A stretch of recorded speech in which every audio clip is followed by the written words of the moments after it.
Ако изгубите надежда, губите по някакъв начин и жизнеността, която поддържа живота ви.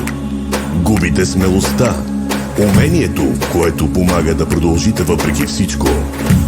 Майката е единственият човек, който ни обича безрезервно през целият ни живот.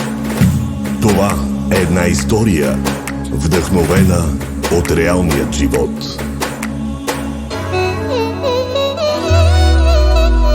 Колко дълго без теб живях, мислех си, че всичко имах, и накрая към Бог се обърнах с молба дете да прегърна.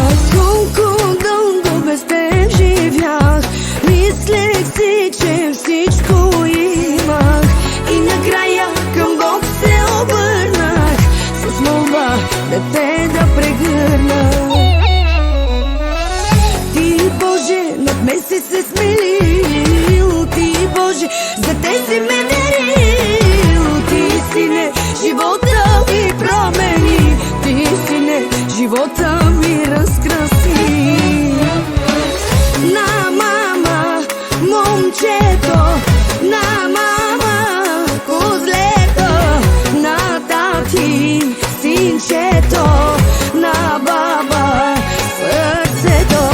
На мама, момчето, на мама, козлето, на тати, синчето, на баба, сърцето.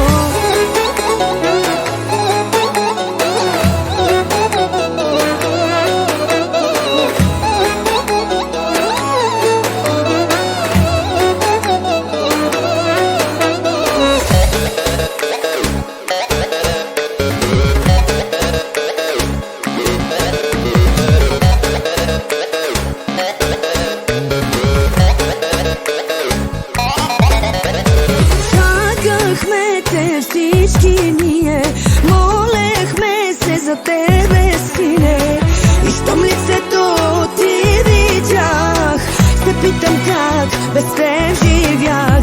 Чакахме те всички ние, молехме се за тебе, сине, и щом лицето